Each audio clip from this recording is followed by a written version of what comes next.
इसके बाद जो हमारा नेक्स्ट टॉपिक है ये है क्लासिफिकेशन ऑफ मटेरियल्स। बेसिकली जितना भी ना मैटर हमारे अर्थ पे है या यूनिवर्स में है, इसको दो टाइप का इसको दो टाइप से क्लासिफाई किया गया है। एक को बोलते हैं क्या, मैग्नेटिक मटेरियल। एक को बोलते हैं क्या, मैग्नेटिक मटेरियल।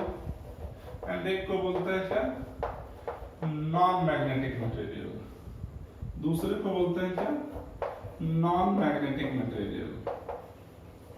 अच्छा, तो एक को मैग्नेटिक दूसरे को नॉन मैग्नेटिक। हाँ भाई सही बात है, एक को मैग्नेटिक और दूसरे को नॉन मैग्नेटिक। इसका मतलब क्या हुआ साहब? इसका मतलब सिंपल है, मैग्नेटिक मटेरियल वो मटेरियल जो मैग्नेटिक बिहेवियर को शो कर रहा होगा। तो हम लोग लास्ट ये में देखे थे Fe, कोबाल्ट, निकल। Non magnetic material means what, जो मैग्नेटिक बिहेवियर को शो नहीं करता है। Example plastic, rubber, paper. These are what? Not attracting, means they are not showing magnetic behavior. अच्छा, इसके बाद एक और एक्चुअली टॉपिक है जो थोड़ा सा इंपॉर्टेंट भी है इनफैक्ट। इसको हम लोग बोलते हैं प्रॉपर्टीज ऑफ मैग्नेट। इसको हम लोग बोलते हैं क्या, properties of magnet. Properties of magnet. इसको देख लेते हैं कि हमारा क्या क्या प्रॉपर्टीज है किसी मैग्नेट का। अच्छा, अगर प्रॉपर्टीज का बात किया जाए तो जो फर्स्ट प्रॉपर्टी जो होता है, फर्स्ट प्रॉपर्टी, ये first property basically attractive property है। Attractive property, attractive property means क्या, कि ये अट्रैक्ट करता है। किनको अट्रैक्ट करता है ये? क्या राह चलते किसी को भी तो अट्रैक्ट कर लेगा? नहीं साहब, किसी को ये राह चलते अट्रैक्ट नहीं करेगा। ये फिर किसको अट्रैक्ट कर रहा होगा? जो इसके फैमिली का होगा, like Fe, cobalt, nickel and their alloys, as I told you earlier itself. So attractive property जो है ये बेसिकली अपने टाइप के मटेरियल को ये अट्रैक्ट करता है। इसको बोलते हैं क्या, अट्रैक्टिव प्रॉपर्टी। अच्छा, इसके बाद क्या है, इसको हम लोग प्रूफ कैसे कर सकते हैं? सिंपली जैसे लास्ट जो एग्जांपल में हम आपको ये चीज बता रहे थे कि आयरन का ये ले लो, बुरादा ले लो आप, और इसको आप इसके ऊपर एक अगर बार मैग्नेट किसी टाइप का मैग्नेट अगर हम चलाते हैं तो ना क्या होगा, पूरा जो उसका बुरादा है वो हमारे इस बार मैग्नेट के में एक्चुअली चिपक जाएगा। अच्छा, और ये ना कैसा चिपकता है, ये हम लास्ट सेक्शन में ये चीज बता चुके हैं कि कुछ पॉइंट पर ज्यादा चिपकता है, जिस पॉइंट को लोग क्या बोलते हैं, पोल्स। पोल क्या है, जहां पर मैग्नेटिक प्रॉपर्टी सबसे ज्यादा होगा, तो उस पॉइंट में ये जो बुरादा ये ज्यादा चिपकेगा, और बीच में भी आएगा लेकिन वो थोड़ा कम आएगा। तो ये है तो हमारा क्या, फर्स्ट प्रॉपर्टी। फर्स्ट प्रॉपर्टी हम लोग देख रहे हैं। इसके बाद तो हम लोग देखेंगे सेकेंड प्रॉपर्टी। सेकेंड प्रॉपर्टी क्या है? सेकेंड प्रॉपर्टी बेसिकली है डायरेक्शनल नेचर, कि अगर इनको फ्रीली छोड़ दिया जाए, अगर इनको फ्रीली छोड़ दें, ये हम एक्चुअली पहले ही बता चुके हैं लेकिन फिर भी एक बार रिपीट करते हैं।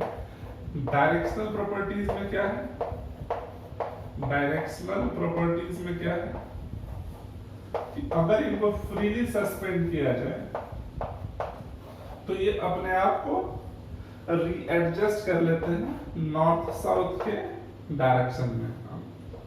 अगर इनको फ्रीली छोड़ दिया जाए तो ये अपने आप को नॉर्थ साउथ के डायरेक्शन में एडजस्ट कर लेते हैं। इस प्रॉपर्टी को हम लोग क्या बोलते हैं, डायरेक्शनल प्रॉपर्टी।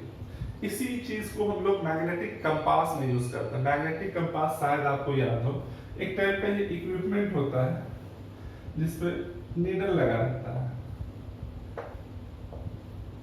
इसको हम बोलते हैं नॉर्थ, इसको बोलते हैं साउथ। यूजुअली ये रेड कलर से किया रहता है, यूजुअली ये जो है नॉर्थ पॉइंट ये रेड कलर से मार्क किया रहता है। इसका मतलब क्या हुआ साहब? इसका मतलब सिंपल सा है कि जो मैग्नेटिक कंपास होता है वो ऑलवेज नॉर्थ डायरेक्शन को शो कर रहा होता है।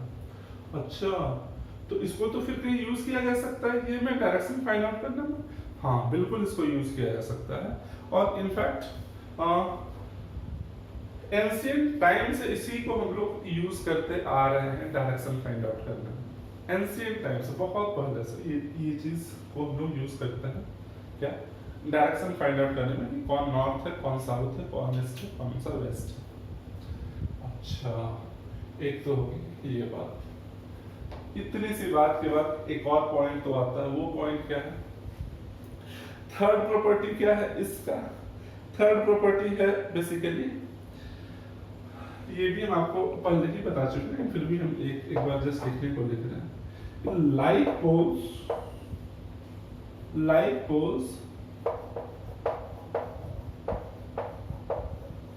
repel each other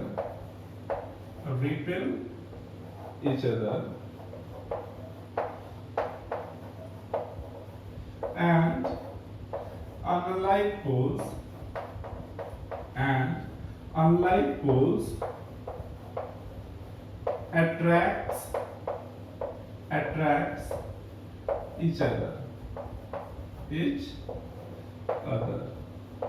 Like poles repel each other and unlike poles attract each other. इसका मतलब क्या हुआ साहब कि अगर नॉर्थ को हम लाते हैं तो ये एक दूसरे को रिपेल कर रहा होगा। ये आप मुझसे बेहतर जानते हैं क्योंकि बचपन से वो हम लोग देखते आ रहे हैं। और नॉर्थ साउथ को अगर हम लोग मिलाते हैं तो ये दोनों एक दूसरे को अट्रैक्ट कर रहा होता है। तो इसी चीज को लिखा गया कि like poles repel each other and unlike poles attract each other. इसको आपके पास कोई अगर मैग्नेट हो तो उसको आप ये करके देख सकते हैं। इसके बाद एक और प्रॉपर्टी है इसकी, ये क्या है कि कोई भी अगर मेरा मैग्नेट हो, अगर इसको ब्रेक किया जाए, जितने पार्ट में ब्रेक करना कर लो, जैसे ही आप इसको ब्रेक करते हो ये इंडिपेंडेंट मैग्नेट बन जाता है जिसमें एक पोल नॉर्थ और एक पोल साउथ, एक पोल नॉर्थ और एक पोल साउथ, एक पोल नॉर्थ और एक पोल साउथ, वैसा करके ये आपका चलता जाएगा।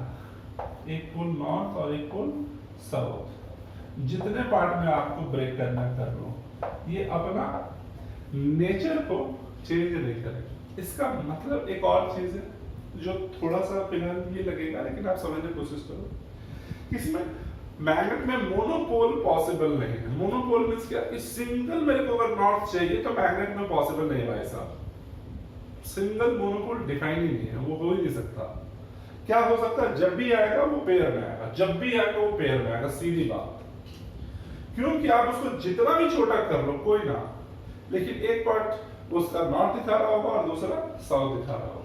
तो इस बात को आप आज ही याद कर लो कि ये भी एक हमारा प्रॉपर्टी है मैग्नेट का। इतना सब कुछ लिख लो, फिर हम लोग नेक्स्ट सेक्शन में जाएंगे।